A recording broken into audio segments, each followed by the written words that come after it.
How do we get more of the people who are in the system now to step out of the system and become entrepreneurs and innovate? Because I'm sure there's a lot of people who are living this who know it's nonsense. Yeah. How do we motivate them, support them?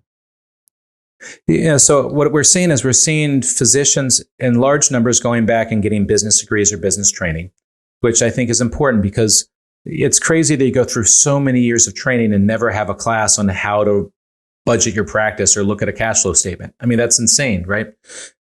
It should be a 1-semester course at some point in medical school, right? As there should be a class on how to deal with industry.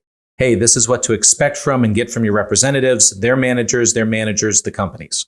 And there's no education on that. But what we are seeing is a larger number of physicians leaving healthcare to join private equity, to join venture capital, to start consulting. And, what we've done for so many years is and physicians are really talented.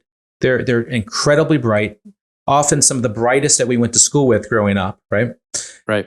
Their work ethic is second to none. I mean, most of them are up at 5 a.m., finishing at 8 p.m., 5 to 6 days a week. And, I think what we've done in the past is we've engaged a physician to consult with us. And we've paid the physician a nice salary for those hours. We got the 2 or 3 kind of bullets that we wanted to hear from them to sustain our current narrative. And we never actually changed anything.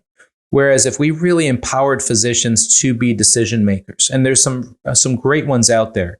Vinod Dasa has something called Doc Social. He's a orthopedic guy down in the Gulf. Aaron Fritz has a podcast called Backtable. He's sending out collateral and talking to physicians about clinical outcomes, business acumen. And so what we're seeing is that we're seeing this pivot of physicians that are really saying, hey, we've got to fix healthcare. It's not going to be the administrator that's making $1 million a year to be the CEO of a $100 million hospital.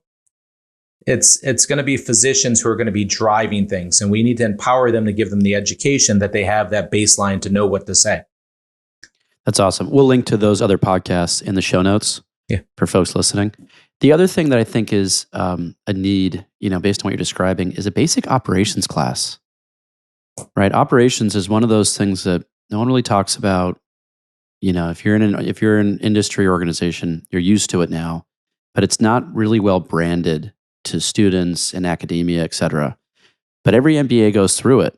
And it's one of those things that changes your lens, your framework for how to make process and organizations more efficient. So that's something worth doing. For those who don't want to take a class or aren't going to do their MBA, there's a good book out there called The Goal. And it's basically required reading at most of the MBA programs. And I think it kind of covers the 101 on operations. And it's written in a nice way, like a story. I'm a nerd, so I actually liked it, but a lot of my other classmates thought it was boring, but whatever. Nonetheless, it'll teach you operations. Okay. But you're looking at this space, you're very close to it, you're an entrepreneur yourself. Where are other opportunities in the healthcare market that you think founders who are listening to this should pick up and lay claim, add some value, move our society forward? Yeah, I think the challenge is there's so many companies selling into physicians. So if you're going to enter into healthcare, I think there's a few things you need to do. You need to build a voice for yourself. And so one of the things I did early on when we launched Margin was I decided if I wanted to have a push or pull kind of marketing strategy. And so I could have raised a bunch of money, blasted the entire marketplace about us, and maybe we got a few customers. But what we decided to do is, I as an individual became a subject matter expert. So I sat down and I was never strong at this before, but I sat down and wrote an article about healthcare. And then I pitched it to a bunch of medical journals, and one of them bit. And then there was a nice response. So then another journal said, hey, we take an article from you. So now I'm at the point where I'm writing 3 or 4 articles a year in medical journals that are all physicians. And I don't talk about margin at all. I'm just giving knowledge and suggestions to the industry. That progressed to podcasts. I've now done a couple. And, it's progressed that I'm now faculty on the panels with all doctors. So I'm speaking at 4 meetings this year. It'll be me and a series of doctors. And I will be contributing from just a business analytics or operations level. So I think an entrepreneur coming into this space really needs to take their time to build their voice and to make sure that you're delivering a product that relieves a true problem. And the problem is that most people are not bringing physicians into that discussion and saying, hey, is this really a pain point for you? And if this isn't, what is your pain point? And so for, founders, if I was looking at a space, I think supply chain, obviously I jumped into that, and we're pretty much the only true show in town right now. So I feel good that I, to use one of my business school expressions, I jumped in the pool and peed in it as soon as I did.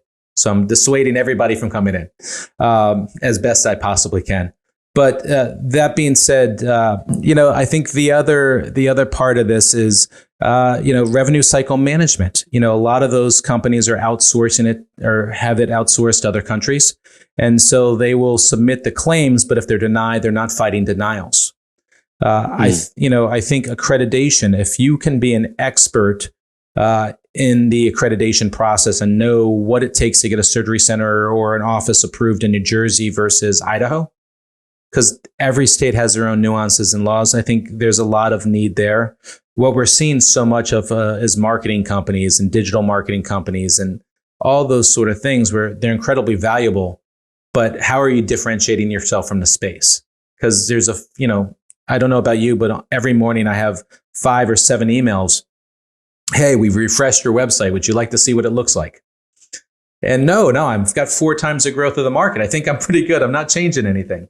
But if I got a question saying, hey, I like what you're doing, what pain points you're having, maybe there's a space that we overlap and we can collaborate. That's a different approach. But healthcare, there's so much money being thrown into it these days. There's so much private equity money going into healthcare. And so being able to, figure out where there's an urgent need today is really hard. I think for me, what's really ingenious is those healthcare companies or products that are going direct to the physician. So they're cutting out their sales forces. So you're cutting out vice president of sales, regional vice president of sales, district managers, 7 reps per geography, all the way down to the same organizational change for marketing. And just saying to the physician, hey, I can get you this product. It's FDA approved. It works really well. I'll send you a couple samples. Try it. If you like it, buy more. So I think that direct to consumer selling, where you're having commodity products being sold direct to the physician without a sales force, I think that's really smart. We're also seeing a huge uptick right now in refurbished technologies. So some of these instruments or things they use in a procedure might be $2,000 a pop. And then after the procedure is done, they're being thrown out.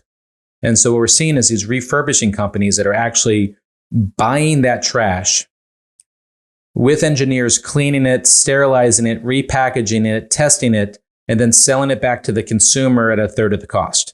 And I think that's brilliant because there's no risk of disease transmission. It's FDA approved.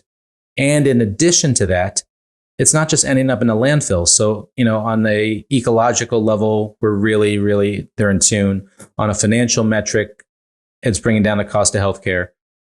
And, so I think there are some avenues there that make sense.